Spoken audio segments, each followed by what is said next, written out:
पे हम बात करने वाले हैं फंक्शंस के बारे में। इनफैक्ट फंक्शंस को समझने के लिए हमने रिलेशंस समझा, रिलेशंस को समझने के लिए हमने कार्टेशियन प्रोडक्ट ऑफ सेट समझा। तो आप सोच रहे होंगे कि फंक्शंस इतना इंपॉर्टेंट क्यों है। वेल, फंक्शन जो है मैथमेटिक्स में वाकई में बहुत क्रिटिकल है, क्योंकि हम ऐसा कह सकते हैं कि फंक्शंस ही एक लौता तरीका है जिससे हम आउटपुट को कंप्यूट कर सकते हैं based on relationships between different variables. In fact computer science, engineering, सब जगह everything revolves around functions. In fact हम फिजिक्स में ऑल्टरनेटिंग करंट पढ़ते हैं, राइट? क्या है वो? Function of time. हम मैथमेटिक्स में इतनी इक्वेशंस पढ़ते हैं, वो क्या है? Function of variables. तो हम देखते हैं कि function is everywhere and function is a very very critical part. तो इसीलिए इसे तो समझना जरूरी है। तो अब जानते हैं कि फंक्शन होता क्या है। एक बहुत ही सिंपल टर्म्स में हम कह सकते हैं कि function is a set of action, जिसमें कुछ एक्शन होता है, कुछ काम होते रहता है। कैसा काम? अब मैथमेटिक्स की बात कर रहे हैं तो कुछ मैथमेटिकल काम ही होता रहेगा। आप ऐसा सोच लीजिए कि एक मैजिक बॉक्स है मेरे पास, एक डब्बा है, ठीक है? और मैंने उस मैजिक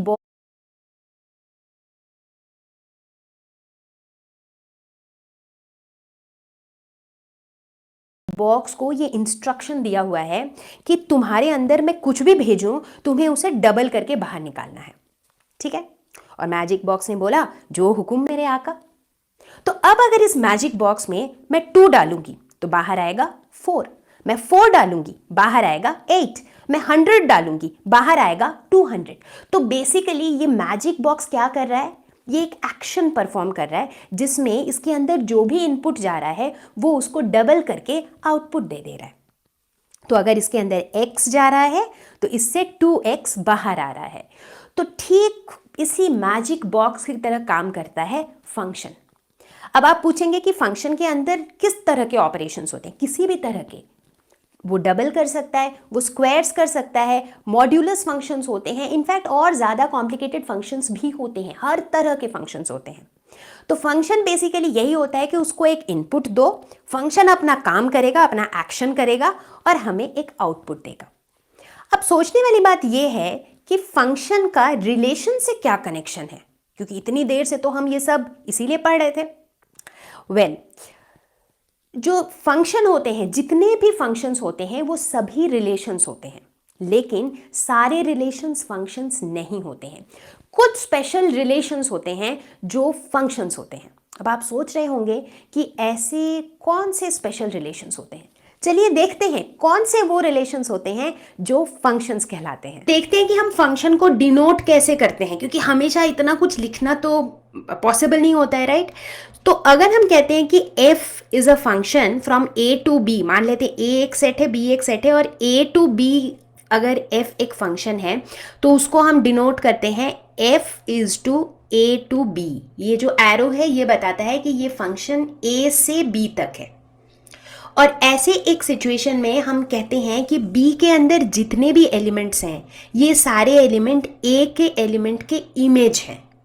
तो हम कहते हैं b is image of a, जैसे कि 1 is image of 1, 4 is image of 2, 9 is image of 3, 16 is image of 4 and 25 is image of 5। तो इसे हम कहते हैं इमेज।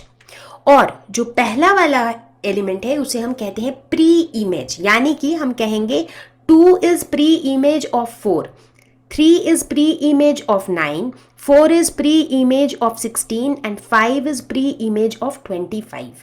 ठीक है, ये कुछ टर्मिनोलॉजीज हैं जो हमें पता होने चाहिए, बट बेसिकली फंक्शन का लॉजिक आपको समझ आ गया। 2 सेट्स होंगे ए बी, ए से बी में अगर फंक्शन है हमारा तो हम उसे डिनोट करेंगे एफ ए टू बी। ठीक है, तो बी के सारे एलिमेंट्स हो जाएंगे इमेज एलिमेंट्स और ए के सारे एलिमेंट्स हो जाएंगे pre image. A relation is said to be a function if every element of set A has only one image in set B। ये बहुत ज़्यादा क्रिटिकल है।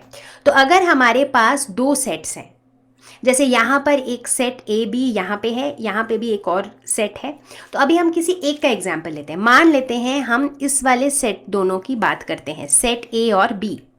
तो इनके अंदर सेट ए के हर एक एलिमेंट का सेट बी में सिर्फ एक ही इमेज होना चाहिए। जैसे यहाँ पे अगर हम देखें तो 1 का जो है, यहाँ का जो फंक्शन है वो फंक्शन क्या है, एक्स स्क्वायर फंक्शन है। तो 1 हमारा इनपुट है तो 1 का आउटपुट है 1, 2 का इनपुट है तो आउटपुट है 4, 3 इनपुट है आउटपुट है 9, 4 इनपुट है आउटपुट है 16, 5 इनपुट है आउटपुट है 25। तो यहाँ पे हम देखते हैं हर एक इनपुट के लिए एक ही आउटपुट है, एक इनपुट के लिए दो आउटपुट नहीं है। तो जिस भी रिलेशन में ऐसा होगा कि एक इनपुट का एक ही आउटपुट है उसे हम कहते हैं फंक्शन। अब आप सोच रहे होंगे कि शायद ऐसा तो सभी जगह होगा। नहीं, ऐसा सब जगह नहीं होगा। अब हम ये दूसरा वाला एग्जाम्पल देखते हैं। इस एग्जाम्पल में हम देखेंगे कि ए से स्टार्ट होने वाले नाम किसके हैं, ए पॉइंट कर रहा है अमित को, बी से स्टार्ट होने वाले नाम हैं बिट्टू और भोली। ठीक है, तो यहाँ पे हम क्या देखते हैं कि एक इनपुट के लिए दो आउटपुट्स हैं, करेक्ट। यानी कि सेट ए के एक एलिमेंट के लिए सेट बी में दो इमेज हैं। यानी कि ये जो है ये रिलेशन तो है, ये रिलेशन है, बट ये फंक्शन नहीं है। तो बहुत सिंपल सा कॉन्सेप्ट है, वही वाले रिलेशन फंक्शन कहलाते हैं जिसके हर एक इनपुट के लिए एक ही आउटपुट होता है। हालांकि वैसा वर्सा हो सकता है, ऐसा हो सकता है कि मल्टीपल इनपुट्स के लिए एक ही आउटपुट है, वो हो सकता है, ठीक है, लेकिन एक इनपुट के लिए मल्टीपल आउटपुट कभी नहीं हो सकता है। तो इसीलिए सिर्फ इस स्टेटमेंट को याद रखिए, एक इनपुट से एक ही आउटपुट जाना चाहिए, एक इनपुट से मल्टीपल आउटपुट नहीं जाना चाहिए। यहाँ पे जो रिलेशन दिया हुआ है ये फंक्शन है या नहीं। तो यहाँ पे ये सेट है जिसके अंदर है 2 1 3 1 4 2। फंक्शन होने के लिए हमारा जो मोस्ट इंपॉर्टेंट क्राइटेरिया है वो क्या है, वो ये है कि जो सेट ए का हमारा एलिमेंट होगा इसमें क्या क्या होगा, 2 3 4, इसमें हमें दिख रहा है ना, जो पहले एलिमेंट्स हैं वो इस सेट में होंगे, जो दूसरे वाले एलिमेंट्स हैं वो इस वाले सेट में होंगे। तो इसके according 2 points to 1, 3 points to 1, 4 points to 2। But इसमें हम देख रहे हैं कि दो इनपुट एक आउटपुट को पॉइंट कर सकता है, बट एक इनपुट दो आउटपुट को पॉइंट नहीं कर सकता है। क्योंकि यहाँ पे हर एक इनपुट जो है एक अलग आउटपुट को पॉइंट कर रहा है, मतलब एक ही इनपुट से दो आउटपुट नहीं जा रहे हैं, इस वजह से ये फंक्शन है। दूसरा सेट देखते हैं क्यू। ये वाले सेट में दिखा रहा है कि जो पहला सेट है उसके अंदर है 2 3 और 4, और जो दूसरा वाला सेट है उसके अंदर कौन से एलिमेंट्स हैं, उसके अंदर भी हैं 2 3 4। तो ये दिखा रहा है ऐसे 2 से 2, फिर 2 से 4, फिर 3 से 3 और 4 से 4। यहाँ पे कुछ घपला है क्योंकि ये जो 2 है ये एक ही इनपुट दो आउटपुट को जा रहा है, जो कि फंक्शन होने के लिए पॉसिबल नहीं है। ये रिलेशन भले ही हो सकता है बट फंक्शन नहीं हो सकता है। फंक्शन में एक इनपुट से एक ही आउटपुट जाना चाहिए, एक इनपुट से दो आउटपुट कभी नहीं जा सकते हैं, तो इसीलिए ये फंक्शन नहीं है। तीसरा देखते हैं, r इज इक्वल टू 1 2 2 3 3 4। इसको भी बना लेते हैं डायग्राम तो हमें इजी रहेगा। इसमें इनपुट साइड में है 1 2 3 4 5 6, और इसके आउटपुट साइड में जो हमें यहाँ दिख रहे हैं वो है 2 3 4 5 6 7। ठीक है, और हम देख रहे हैं ये 1 पॉइंट कर रहा है 2 को, 2 पॉइंट कर रहा है 3 को, 3 पॉइंट कर रहा है 4 को, 4 पॉइंट कर रहा है 5 को, 5 6 को, 6 7 को। तो यहाँ पे भी कोई भी ऐसा एक भी इनपुट नहीं है जो दो आउटपुट को पॉइंट कर रहा हो, इसीलिए ये भी फंक्शन है। अब जब हम फंक्शंस की बात कर रहे हैं तो यहाँ पे हम दो तरह की फंक्शन की बात करेंगे। एक होता है रियल फंक्शन, एक होता है रियल वैल्यूड फंक्शन। जो रियल फंक्शन होते हैं उसके अंदर परमिसिबल इनपुट्स और परमिसिबल आउटपुट्स दोनों ही रियल होते हैं।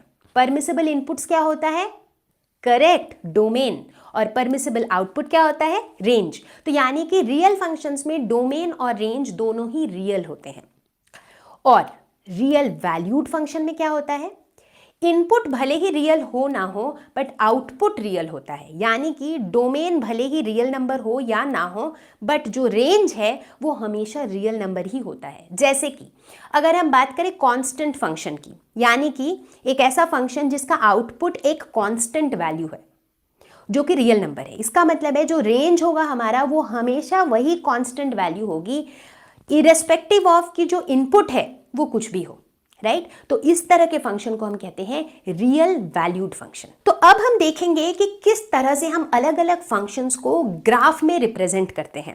तो ग्राफ्स कैसे बनाते हैं वो भी सीखेंगे और देखेंगे कि चाहे हमें कोई सा भी फंक्शन दिया हुआ हो, हम कितनी आसानी से सबके ग्राफ्स बना सकते हैं। तो शुरुआत करेंगे आइडेंटिटी फंक्शन से, मतलब कि खुद की फंक्शन। तो f(x) is equal to x। अब सबसे पहले मैं कुछ बेसिक चीज़ें बता देती हूँ। जब भी हमें इसे ग्राफ में रिप्रेजेंट करना होता है उसमें x एक्सिस y एक्सिस होती हैं।